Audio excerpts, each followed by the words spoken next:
దాన్ని ప్రక్షాళన చేసి మూసీ రివర్ ఫ్రంట్ చేయాలి, మూసీ రివర్ డెవలప్మెంట్ ఫ్రంట్ కావాలి అని అడిగిన ఏమాత్రం ఇయ్యలేదు. హైదరాబాద్ నగరానికి దాహర్తిని తీర్చడానికి ఇవాళ కృష్ణా జలాలను అదనంగా తరలించాలని అడిగిన మనకి ఇవ్వలేదు. పాలమూరు రంగారెడ్డి ఎత్తిపోతల కోసం 90 టీఎంసీల నీటి కేటాయింపులు జరగాలి, కర్ణాటకను ఒప్పించి మా నీళ్లు మాకు కేటాయించండి అని అడిగిన ఆ మాట కూడా మాట్లాడలే. మరి నేను అడుగుతున్నా నరేంద్ర మోడీ గారు, పార్లమెంటులో తెలంగాణ రాష్ట్రం గురించి కాంగ్రెస్ తలుపులు మూసి లైవ్లు కట్ చేసి తెలంగాణ ఇచ్చింది, తల్లిని చంపి బిడ్డను బతికిచ్చింది అన్నారు. తెలంగాణను అవమానిస్తావు, తెలంగాణకు నిధులు ఇవ్వవు, తెలంగాణకు నీళ్ళ కేటాయింపులు ఇవ్వవు, ఇవేవి చేయకపోను ఇవాళ ధైర్యంగా వచ్చి తెలంగాణలో ఓట్లు అడుగుతున్నాడు నరేంద్ర మోడీ గారు. మేము కుట్ర చేయలేదంటుండు. నేను మీడియా మిత్రుల ద్వారా ఇవాళ చెప్పదలుచుకున్నా, సాయంత్రం 5 గంటలకు హైదరాబాద్లో ప్రెస్ మీట్ పెట్టి ఏ విధంగా రాజ్యాంగాన్ని రద్దు చేయాలనుకున్నారో, రాజ్యాంగాన్ని రద్దు చేయడం ద్వారా, రాజ్యాంగాన్ని సమూలంగా మార్చడం ద్వారా ఎట్లా రిజర్వేషన్లు దెబ్బతీయాలనుకున్నారో ఆధారాలన్నిటిని కూడా 5 గంటలకు మీడియాకు విడుదల చేస్తా. దేశ ప్రధానమంత్రిగా అబద్ధాలు చెప్తున్నారు నరేంద్ర మోడీ గారు.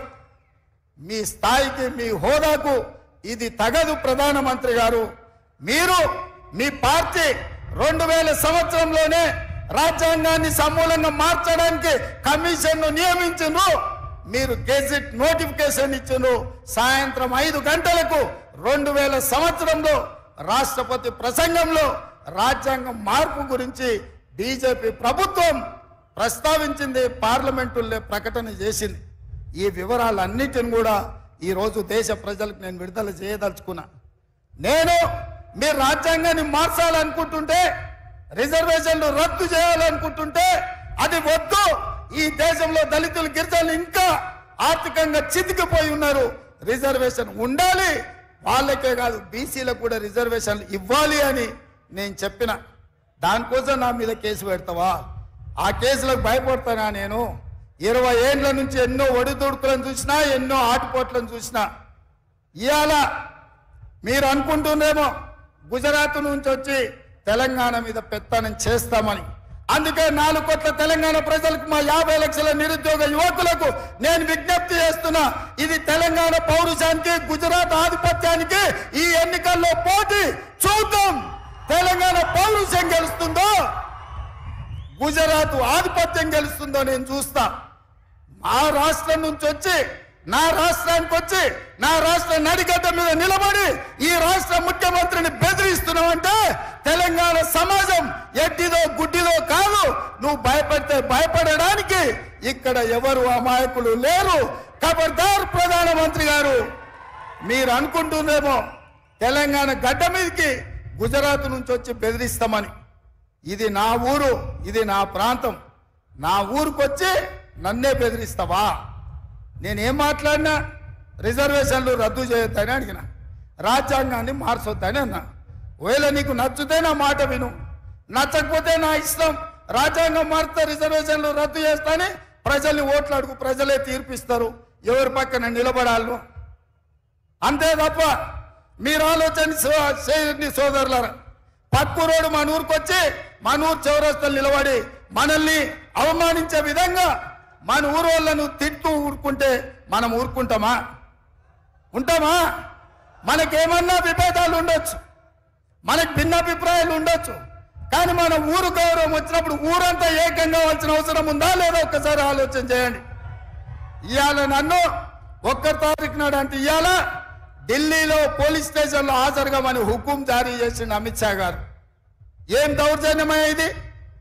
నేను ఇవాళ కోరుట్లలో మీటింగ్ పెట్టుకున్నా, సాయంత్రం కుక్కట్పల్లిలో పెట్టుకున్నా, ఆ తర్వాత శేర్లింగపల్లి పెట్టుకున్నా, రేపు జగిత్యాలకు వస్తున్నా. నేనంట ఎన్నికల ప్రచారం అంతా మానేసి ఢిల్లీ పోలీస్ స్టేషన్లో రాజ్యాంగం ఎందుకు రద్దు చేస్తున్నారు, రాజ్యాంగాన్ని ఎందుకు మారుస్తున్నారు అని అడిగినందుకు ఢిల్లీ పోలీస్ స్టేషన్లో ముద్దాయిగా పోయి నేను హాజరు కావాలనంట. ఇదేనా మీ నీతి ప్రధానమంత్రి గారు? మీకు ప్రధానమంత్రిగా బాధ్యత ఇచ్చింది ప్రజలు రేవంత్ రెడ్డిని పోలీస్ స్టేషన్లో వేయడానికేనా? ఇదా మీరు నేర్చుకున్నది? ఇట్లా భయపడి ఎంతకాలం మీరు రాజ్యాన్ని వెళ్తారు? ఇట్లా భయపట్టించి ఆధిపత్యం చెలాయించి అన్యాయంగా రాజ్యాలు ఏలాలనుకుంటే నిజాం నవాబ్కి ఏం గతి పట్టిందో కనుక్కోండి. రజాకర్ల పరిస్థితి ఎక్కడికి పోయిందో మీరు ఒక్కసారి తెలుసుకోండి. ఈ ప్రాంతం కొమరం భీం రామ్జీ గోండు, సర్దార్ సర్వాయి పాపన్న, చాకలి ఐలమ్మ, దొడ్డి కొమరయ్య లాంటి వీరులు ఏలిన ప్రాంతం ఇది. ఆ పౌరుషం మాలో ఉంది. మీరు భయపెడితే భయపడడానికి ఈడ ఎవరు సిద్ధంగా లేరు. మీరు 4 సీట్లు 5 సీట్లు తెలంగాణలో గెలుచుకోవాలంటే మమ్మల్ని భయపెడితే ఒక్క సీటు కూడా రాదు. మీరు చేసిన పని చెప్పుకోండి. మీ కార్యకర్తలు మీరు ఏంది మొనగాల్లో, మీరు మీ ఎంపీలు ఏం పని చేసిరో చెప్పండి. ప్రజల్ని ఒప్పించండి, ప్రజల్ని మెప్పించండి, తెలంగాణకు నిధులు ఇవ్వండి, తెలంగాణను అభివృద్ధి చేయండి.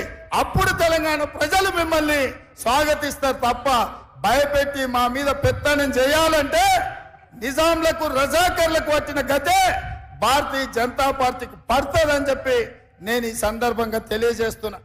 మిత్రులారా, ఇవాళ మనం మెట్రో రైలు అడిగినాం. మనకేమిచ్చిండ్రా అంటే గాడిద గుడ్డి ఇచ్చిర్రు. అదొక్కసారి ఇక్కడ ఇచ్చిర్రు. సీనన్నకు అదొక్కసారి ఇట్లే ఒకటి జీవనాన్న గుడి, ఒకటి జీవనాన్న గుడి.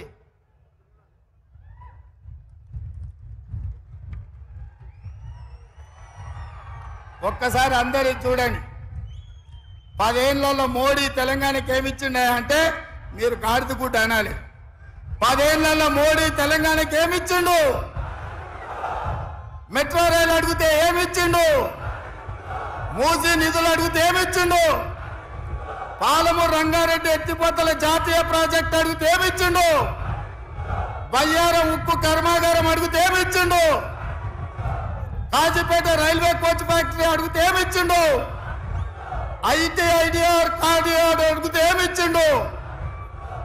ఇవాళ తెలంగాణ రాష్ట్రానికి మోడీ ఏం తెచ్చిండంటే గాడిద గుడ్డు తెచ్చిండని చెప్పాలి. మిత్రులారా, నిన్న మోడీ తెలంగాణకు వచ్చిండు, మనకేం తెచ్చిండు? గట్టిగా ఢిల్లీకి వినిపించాలి. నిన్న మోడీ తెలంగాణకు వచ్చిండు, మనకేం తెచ్చిండు? భారతీయ జనతా పార్టీ తెలంగాణకి ఏమిచ్చింది? అరవింద్ నిజామాబాద్కి ఏం తెచ్చిండు? ఈ గాడిద గుడ్డు తెచ్చిన వాళ్లకు తెలంగాణ ప్రజలు ఓట్లేయాలనా? పెద్దలు జీవన్ రెడ్డి గారు మీ అభ్యర్థి. నేను ఒక మాట చెప్పదలుచుకున్నా. మిత్రులారా, చాలా మందికి పదవి వస్తే వాళ్ళ పరపతి పెరుగుద్ది, పదవి వస్తే వాళ్ళ గౌరవం పెరుగుద్ది, పదవి వస్తే వాళ్ళకు వన్నె వస్తుంది.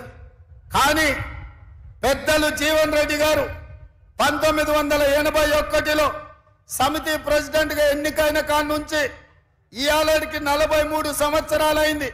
6 సార్లు ఎమ్మెల్యేగా, ఓసారి ఎమ్మెల్సీగా, మంత్రిగా, ఎన్నో రకాలుగా వారు ప్రజా జీవితంలో ఉన్నారు. వారి వల్ల పదవులకు వన్నె వచ్చింది తప్ప ఏ రోజు కూడా జీవన్ రెడ్డి గారు ఆ పదవులను అడ్డం పెట్టుకొని అధికారం చెలాయించడానికో అవినీతికి పాల్పడడానికో ఏ రోజు కూడా ఆ పదవిని వాడుకోలే. నాకంటే ఎక్కువ కోరుట్ల జగిత్యాల ప్రజలకు తెలుసు, కరీంనగర్ నిజామాబాదు బిడ్డలకు తెలుసు. అందుకే ఇవాళ వాస్తవంగా వారిని నేను కరీంనగర్ నుంచి పోటీ చేయమని రిక్వెస్ట్ చేసిన. గతంలో వారు చేశారు కాబట్టి వారు అన్నారు,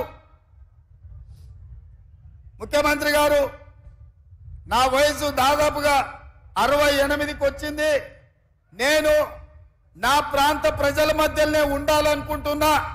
అందుకే జగిత్యాల ఎక్కడ ఉన్నదో, కోరుట్ల ఎక్కడ ఉన్నదో ఆ పార్లమెంటు నిజాం